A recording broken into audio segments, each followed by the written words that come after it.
She gave birth in a cage. The air was thick with noise, men shouting, laughing, placing bets as if it were some cruel game. She wasn't a person to them.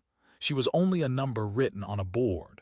Sweat covered her face, pain shook her body, and still no one helped her. They watched, they cheered, some even smiled.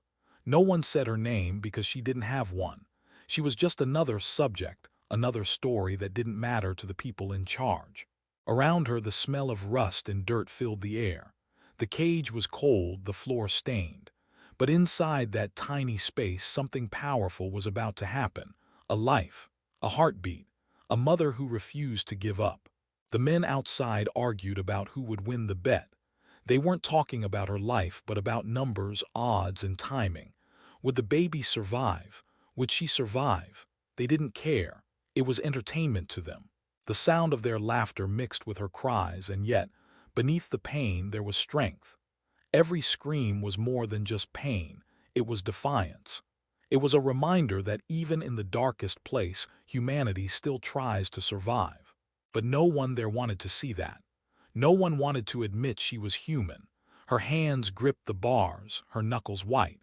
Every breath seemed like a fight against the world that had turned her into a spectacle. She wasn't supposed to feel hope. Not here. Not now. But something inside her whispered that this moment would not end like the others. Maybe it was the child moving inside her. Maybe it was the thought that somewhere, somehow, someone might still care. As her child's first cry echoed through the room, the laughter outside didn't stop, it grew louder. They didn't see life being born. They saw a result, a number, a bet fulfilled. And for a second she believed this was all life would ever be, numbers, cages, cruelty, but she was wrong. Because one person hidden among that crowd didn't cheer. He didn't laugh. He looked at her and saw what everyone else refused to see, a person, not a number. And in that single look, everything began to change. The world that built her cage wasn't made overnight. It grew slowly, out of fear, greed, and silence. People learned to look away, to pretend that cruelty was just another part of order. It started with rules, rules that stripped away names, rights, and faces. Rules that said some lives mattered less. Rules that turned people into property. She had once been free. Maybe she had a home, a voice, a story. But the world she lived in didn't allow stories like hers to be heard. The moment she was taken, her name was erased. They gave her a number, printed it on her wrist, and told her that this was who she was now. No past, no future.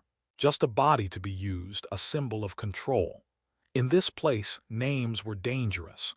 A name meant identity. It meant someone could care about you, remember you, mourn you. And the people who ran this system didn't want that. They wanted obedience. They wanted silence. So they took away everything that made a person human, words, choices, even the right to be seen. The men who placed bets that day weren't born monsters. They were raised in a world that taught them to believe they were above others. A world where power meant worth and compassion was a weakness. They didn't see her pain, they saw profit. They didn't hear her cries, they heard opportunity. It was the kind of system that turned empathy into a liability. Inside the walls of that camp, everything was numbered, cells, meals, people. It was easier that way. Numbers don't cry. Numbers don't resist. Numbers don't haunt your dreams when you go home at night. But behind every number was a heartbeat, a mother, a child, a memory. They just didn't want to see it. The guards walked the halls like ghosts, faces blank, eyes empty. They followed orders without thinking because thinking made it harder. If they questioned what they saw, they might feel guilt. If they felt guilt, they might have to act. So they didn't. They watched, recorded, and moved on. The woman had been there for months before the birth. She had seen others come and go, dragged out, sometimes returned, sometimes not. She had learned not to ask questions. Questions led to punishment. She had learned not to dream. Dreams only made the pain sharper. Her days blurred together, the same food, the same cold floor, the same hopeless stares from the others. But inside, she still remembered. She remembered the color of the sky before the fences. She remembered her mother's voice, her favorite song, the sound of rain hitting the roof of her home. Those memories were small, fragile lights in a world made of darkness. She held on to them like a secret rebellion, because if she forgot, they would win. Outside those fences, people lived their lives. They worked, ate, and slept without knowing, or maybe without wanting to know, what was happening behind those walls. The powerful called it order. The newspapers called it security. The truth was much uglier, but truth had become something dangerous to speak out loud. Even those who knew turned their faces away. It was easier to believe that those in cages had done something to deserve it, that the system was fair, that justice still existed somewhere. It was easier to believe lies than to face the weight of reality. The woman was not the only one. There were many like her, different faces, same silence. Each one with a number, each one forgotten. Some prayed, some cursed, some simply waited. All of them were trapped inside a system that had forgotten how to feel. The man who would later change her life had been part of that same world. He had worn the same uniform, followed the same orders. At first, he didn't question it either. He was told it was for the greater good, told that these people were dangerous, told that compassion would only make things worse. He believed it, or at least tried to. But something in him had started to crack. Maybe it was the faces he saw every day, or the screams that echoed at night. Maybe it was the way the silence felt heavier than noise. He had started to notice the little things, the way the prisoners looked at each other, the way they tried to protect one another even when there was nothing left to protect. He had started to realize that these weren't numbers, they were people. Still, he stayed quiet, because speaking up meant risk. It meant punishment. It meant losing everything he thought he had. So he watched, pretending not to care, even as his conscience burned. He told himself that it wasn't his job to change things, but that lie grew harder to live with every day. When the woman went into labor, something inside him broke completely. He saw the men laughing, the bets being made, the indifference in their eyes. He saw her pain, her strength, her will to survive. And for the first time, he saw the truth, not the version the world had taught him, but the one that lived behind her eyes. The cage, the bets, the laughter, they were all reflections of what the world had become. A place where cruelty was routine and kindness was rebellion. A place where giving someone a name could be an act of revolution. The system didn't just build cages out of metal, it built them out of fear. Fear kept everyone in line, the guards, the prisoners, even the spectators. Fear made people obey. Fear made people forget that they were human too. But fear has a weakness. It can't survive once someone decides to stop being afraid. And somewhere in that room, as the baby cried and the bets were shouted, someone finally decided to stop being afraid. The woman didn't know it yet, but her life was about to change. Not because the world had grown kinder, but because one person had stopped following the rules. One person had remembered what it meant to see someone, not as a number, not as an object, but as a name. And sometimes, that's all it takes to start breaking the walls that everyone else accepts as normal. The cage stood in the center of the room like a sick kind of stage. Metal bars glistened under the dim yellow light, casting long, thin shadows across the floor. The air smelled of sweat, smoke, and iron. Every sound echoed, the rattle of the chains, the scrape of boots on concrete, the shallow breaths of a woman in labor. She was small, fragile-looking, but in that moment her body carried the weight of 2 lives. The men stood around her, forming a circle. Their faces were cold, some amused, some indifferent. In their hands were papers, coins, and small slips of betting notes. They whispered among themselves, making guesses about how long she would last. 5 minutes. 10. Would the baby survive? Would she die before it was over? Their words weren't quiet. They wanted her to hear. Every sentence was a reminder that her pain was their entertainment. Her body shook with pain. She tried to keep her voice down, to hold in her screams, but the contractions tore through her like waves of fire. Her hands clutched the metal bars until her knuckles turned white. The floor beneath her was hard and cold, offering no comfort. Each breath she took was heavy, ragged, desperate. But still, she refused to collapse. Something in her, something deeper than fear, kept her fighting. A man in the corner called out a new bet. The others laughed. Coins clinked. The sound of greed filled the room, drowning out her cries. They weren't watching a birth. They were watching a show. And she was the unwilling performer. But even in that horror there was a strange kind of silence, a silence that existed between her screams. In those small moments her eyes drifted upward, searching for something. Maybe it was hope. Maybe it was just air. Her heart pounded so hard it almost drowned out the noise around her. She was afraid, not just of dying, but of her child being born into this world, a world that had already decided neither of them mattered. The guards didn't step in to help. They just stood there, their hands behind their backs, their eyes flat and empty. They had seen it before. They were used to it. That was the scariest part, how normal it all seemed to them. When the pain became unbearable, she screamed. It wasn't a cry for help. It was a sound that cut through the room like lightning. For a brief moment, everyone stopped. The laughter, the whispers, the noise, it all paused. Her voice wasn't human to them. It was something raw, wild, powerful. It reminded them of what they had forgotten, that she was alive, that she was more than a number. But then someone laughed again and the spell broke. The crowd went back to their game. They didn't notice the tears streaming down her face. They didn't see her lips moving, whispering words no one could hear. Maybe she was praying. Maybe she was calling out the name she once had, the one they erased. Minutes felt like hours. The air grew thicker, hotter. Sweat rolled down her back. Her body trembled, but her will didn't. And then, through pain that no one could imagine, she brought life into that cold, dead place. A baby's cry split through the noise like a knife through glass. For a second, everyone froze. The sound was small, but it carried something no one in that room expected: purity, innocence. Some of the men clapped. Others laughed again, throwing coins on the ground. "It lived," one of them said, smirking. "I win." The woman didn't hear them. Her arms reached out, shaking, trying to pull the baby close. But the cage made it impossible. She pressed her face against the metal, tears dripping down. The baby's cry grew louder and she whispered softly, "Please." The man who had been standing in the back, silent, still, felt something shift inside him. He had watched cruelty before. He had seen death, pain, punishment. But this was different.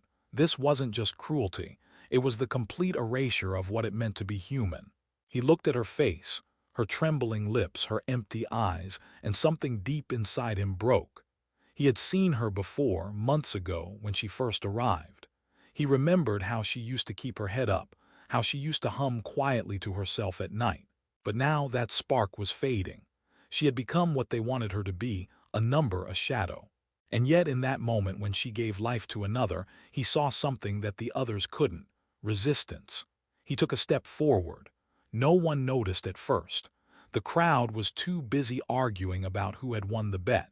But his heart was pounding. His hands were shaking. Every part of him told him to stop, to turn back. But his conscience screamed louder than his fear. The woman was still whispering, still reaching for her baby. The sound of her voice was breaking him open. He thought about all the times he had stayed silent, all the things he had watched and done nothing about. He realized that silence was worse than cruelty. It allowed cruelty to grow. He couldn't take it anymore. He shouted for them to stop, his voice cutting through the noise. The men turned toward him, surprised, annoyed. "What are you doing?" one asked. But he didn't answer. He walked straight to the cage, his footsteps echoing across the floor. She looked up at him, eyes wide, unsure if this was another act of cruelty. He said nothing.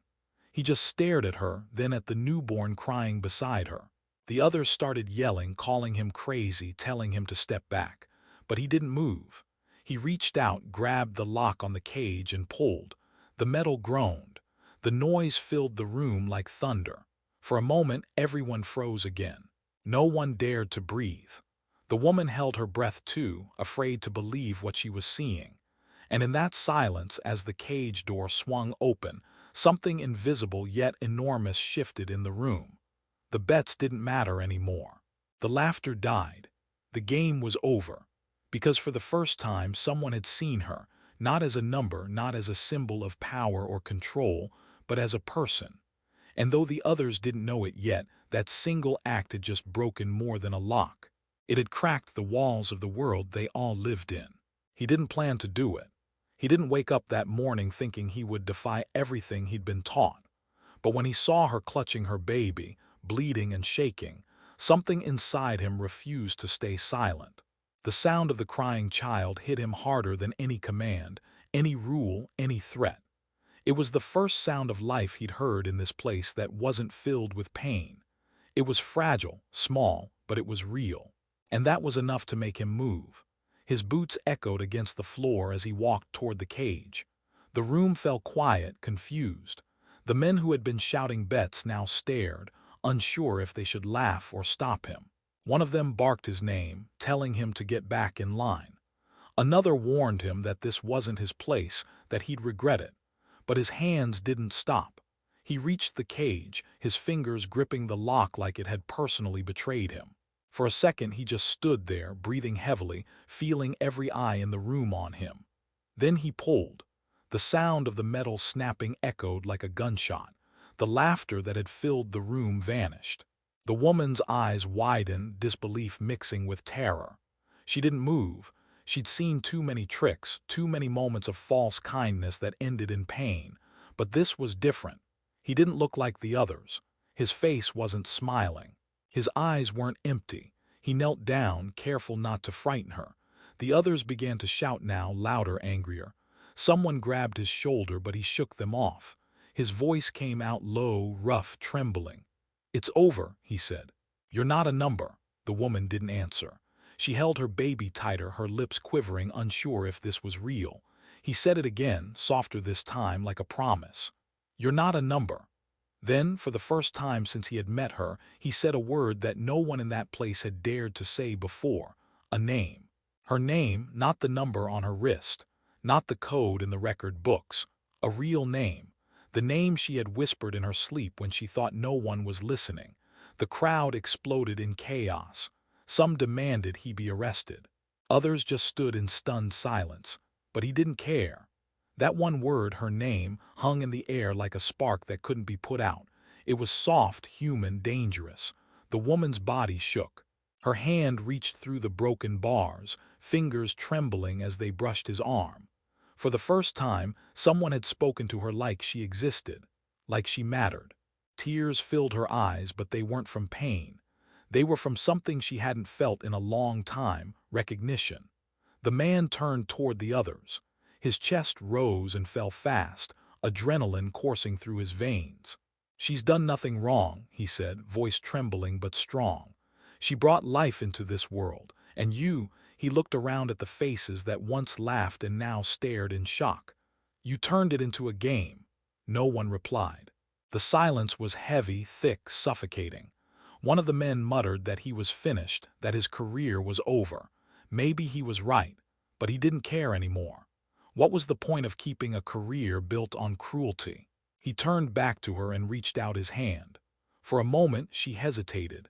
She had learned not to trust hands that reached for her, but this time something was different. There was no violence in his eyes, no control, only guilt and something that looked like hope.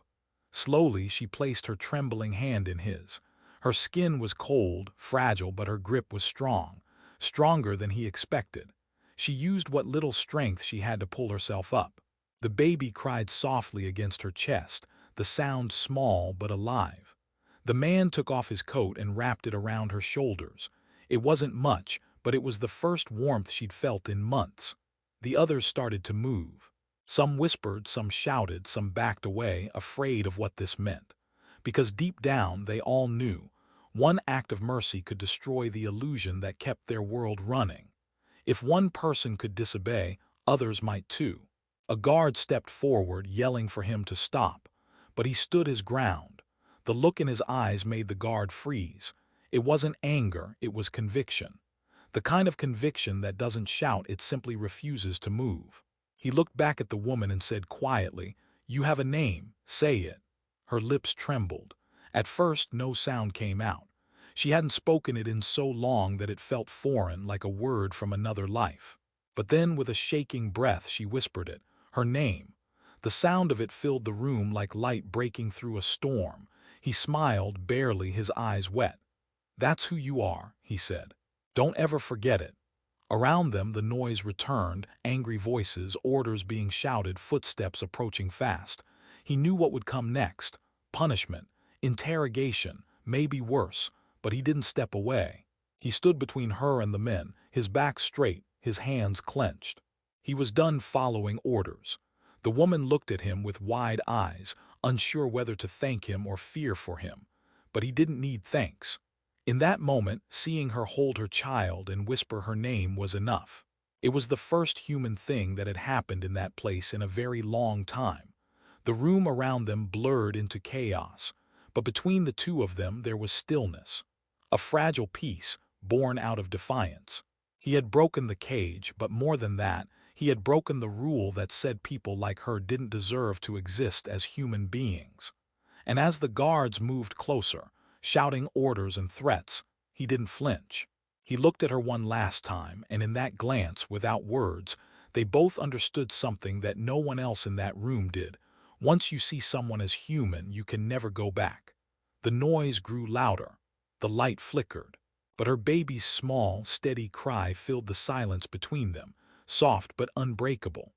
It was a sound that refused to die, a reminder that no matter how strong the walls, life still finds a way through. The room erupted the moment he tore the lock apart. Chaos swept through the air like a storm breaking loose. Orders were shouted, boots pounded against the concrete floor, and the metal door slammed shut to seal the space. The sound of radios crackled, voices collided, and for a moment everything was confusion. But in the center of it all he stood still, calm, steady. The woman was trembling behind him, her baby pressed tightly against her chest, both of them caught between fear and disbelief. The other men shouted his name, trying to reason with him, then threatening him.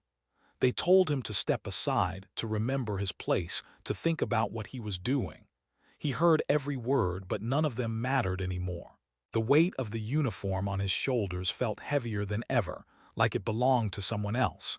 He had worn it for years, believing it stood for discipline, for order. But in that moment he saw it for what it had become, a tool to hide cruelty behind authority. He turned toward the voices. "You call this order," he shouted. "You call this justice."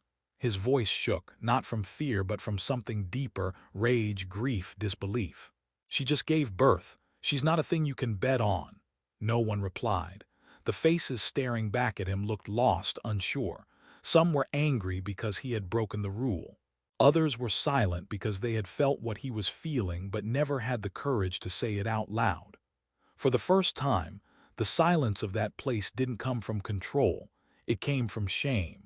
The woman clung to the baby, her arms trembling as she tried to cover the child's face from the harsh light. Her eyes followed every movement he made. She didn't know if this man was about to save her or die trying. Her mind told her to stay still, to stay invisible, but her heart was racing with something that felt almost like hope. He stepped closer to her, lowering his voice. "You have to go," he whispered. "Now." She shook her head, her body frozen. She didn't understand how. There was nowhere to go. There were walls, guards, gates, guns. There was no outside world left for her. But his eyes told her something different, something that sounded impossible but felt true. Another man lunged forward, trying to pull him away. They struggled, shouting, their boots scraping the floor. The baby began to cry louder, its tiny wail cutting through the chaos like a siren. The sound made everyone freeze for a heartbeat. That cry didn't belong in a place like this. It didn't belong in a world built on fear. It was pure, fragile, alive, and that made it dangerous. He pushed the man off and turned again to the woman. "Go," he said, louder this time. "Take your child and go." One of the guards pointed his weapon, but his hands were shaking. Nobody wanted to be the one to pull the trigger, not with a child crying, not with the others watching. The moment was collapsing under its own weight. Years of silence, obedience, cruelty, all of it cracking under the sound of a newborn's cry. The woman crawled forward, her legs weak, her breath shallow. He helped her up, his hands gentle, careful. The door on the far end was still open from when the chaos began. He pointed toward it, shouting for the others to stand down. No one moved. No one dared. Every step she took felt unreal, like walking in a dream that could end at any second. The cold floor bit into her bare feet, the baby's weight against her chest pulling her forward. She didn't know where she was going. She didn't even know what freedom meant anymore. But she moved anyway, because standing still meant going back to the cage, and she had promised herself she would never go back. He followed behind her, staying close. Shouts echoed from the hallway now, more guards rushing in. The sound of sirens began to wail somewhere far off. The moment was slipping away, but he didn't care. All he knew was that she had to make it through that door, even if he didn't. When they reached the exit, the cold air hit them like a wave. It was sharp, heavy with rain, but it felt alive. The woman stopped for a moment, staring up at the sky. It had been so long since she'd seen it, gray and endless, with clouds that looked like smoke but smelled like freedom. Her lips parted and she whispered something. Maybe a prayer. Maybe her name. He looked at her, then at the child. The baby had stopped crying, eyes wide open, tiny fingers clutching the fabric of her torn clothes. He smiled faintly, though his heart was pounding with fear. "Keep moving," he said. "Don't stop." Behind them, footsteps thundered closer. Voices grew louder. He turned, facing the noise. The woman hesitated, looking back, but he shook his head. "Go." And she did. She ran. Her feet splashed through puddles as she disappeared into the night. The rain washed the dirt from her skin, mixed with her tears, and for the first time in forever, she felt the air without bars between her and the sky. Every breath was pain, but it was hers. Every heartbeat screamed that she was still alive. Inside, the chaos exploded. The other men surrounded him, shouting, demanding answers. Some grabbed him by the collar, others screamed that he'd ruined everything. But he didn't fight back. He just stood there, drenched in sweat and rain, watching the open door where she had vanished. "She has a name," he said quietly. "Remember it." The others didn't understand. Or maybe they did, and that was what terrified them. Because if she had a name, it meant she was real. And if she was real, then all the others they had numbered were real too. That truth was more dangerous than any weapon. They dragged him away. The door slammed shut. The echo of it carried down the hallway like a final note of defiance. But outside, in the darkness, a woman with a baby in her arms was running, breathing, living free. He didn't know if she would make it far. He didn't know if the world beyond those walls was any kinder. But what he did know was that something had changed. A single act had broken the silence. And somewhere out there in the cold night, a child who had been born in a cage now cried under the open sky. The rain kept falling, washing away the footprints behind her. The lights of the compound glowed dim in the distance, fading with every step she took. And though the world around her was still cruel, still broken, something new had begun, a small, fragile spark that no one could ever cage again. The night swallowed her as she ran. The rain blurred her vision, turning the world into streaks of gray and silver. Each step was a fight against exhaustion, every breath a battle to keep moving. Her arms were shaking, but she held the baby tight against her chest, shielding it from the cold. The sound of her heartbeat was louder than the storm. She didn't know where she was going, only that she couldn't stop. Not now. Not after everything that had happened. The road stretched ahead, slick with mud and scattered with puddles that reflected the faint glow of distant lights. Behind her, the world she had escaped was shrinking, but its shadow still followed her. Every crack of thunder made her flinch. Every echo of boots made her heart race. Freedom didn't feel safe yet. It felt like something fragile, something that could disappear if she dared to believe in it too much. The baby stirred in her arms, crying softly. She slowed her pace, breathless, and looked down. The tiny face was pale and wet, lips trembling from the cold. She pressed her forehead to the child's, whispering words that were barely sounds. She wasn't sure if they were prayers or promises. Maybe both. "You're safe," she said, even though she didn't know if it was true. "You're free."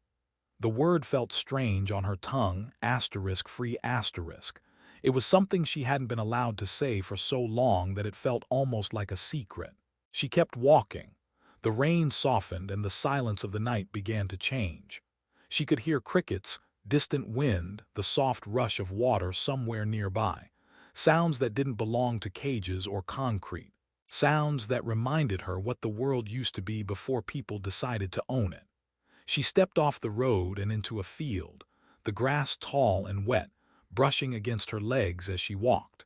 The sky opened above her, endless and dark, with a few stars peeking through the clouds. For the first time in years, she could look up without walls in the way. The baby's breathing slowed, small and steady. She sat down beneath a tree, pulling the coat tighter around them both. The weight of the night pressed on her, but so did something else. A strange calm, the kind that comes after surviving what should have killed you. She looked at her hands, still trembling, and realized they were empty now. No chains, no marks, no number. The rain had washed it away. She remembered his face, the man who had opened the cage. His eyes had carried something she hadn't seen in years, humanity. He had risked everything in that one moment. And though she didn't know what had happened to him after she fled, she could still hear his words in her head. "You have a name. Say it." Her lips parted and she whispered it. Her real name. The sound was quiet, almost lost in the wind, but it was enough to make her heart ache. It was like remembering who she was after being erased from the world. She said it again, louder this time, and the baby stirred. The name didn't belong to a number or a file. It belonged to her, and to the life she had brought into this broken world. As dawn began to rise, the gray sky turned softer. The rain stopped, leaving the air heavy and still. She could hear birds calling in the distance, cautious and curious. The baby's eyes opened, small and bright, reflecting the pale light of morning. She smiled, her lips trembling, unsure if it was real or if she was still dreaming. But the warmth of the child's body against her own told her it was real enough. She looked out across the open land, the fields stretching endlessly toward the horizon. Somewhere beyond that there were people, towns, roads, maybe kindness, maybe not. But she wasn't the same woman who had been trapped in that cage. She was no longer a number. She was a mother with a name, carrying the proof of her existence in her arms. That alone was enough reason to keep walking. The world around her began to wake. Smoke rose from distant chimneys, lights flickered in windows far away. She moved carefully, keeping to the edges, staying hidden. The coat still smelled like him, like dust and metal and something faintly warm. It made her chest tighten. She didn't know if he had survived what he did. Maybe they had taken him, maybe worse. But she hoped, with everything left inside her, that he had lived long enough to know she made it out. The baby made a soft sound and she looked down again. "You'll have a name too," she whispered. "A real one." She brushed her fingers across the child's forehead, her touch gentle, trembling. "No one will ever take it from you." She smiled faintly, and for the first time the promise didn't feel impossible. The wind picked up, carrying the faint scent of soil and rain. She took a deep breath, feeling it fill her lungs. It was raw and cold, but it was clean. She stood again, her legs unsteady but determined. The world ahead was uncertain, but uncertainty was better than captivity. Every step she took now belonged to her. As she walked through the field, the first rays of sunlight broke through the clouds. The golden light fell across her face, glinting off the wet strands of her hair. She blinked against it, her eyes adjusting slowly. It was blinding but beautiful. It felt like the world was opening its eyes too, as if it had been asleep all this time and finally remembered what mercy looked like. In the far distance, she thought she saw movement, maybe people, maybe just shadows. Her heart raced. Fear and hope battled inside her, but she didn't turn back. The past was gone, sealed behind walls and silence. Ahead was something else, something she didn't have a name for yet. She adjusted the baby in her arms, her fingers brushing against the tiny hand that gripped her thumb. That small touch steadied her more than anything else. It was a reminder that life goes on, even in the ruins. That even after cruelty, something pure can still grow. Her feet were bleeding, her body weak, but she didn't stop. With every step, the world seemed to shift slightly. like it was making room for her, acknowledging her existence. The birds grew louder, the air warmer, the light stronger. And though the road ahead was long and uncertain, one truth followed her like a shadow. She had been a number once, a forgotten piece of someone else's control. But now, with her child against her heart and her name on her lips, she walked through the open fields not as a prisoner, not as a victim, but as someone who had remembered what it meant to be human.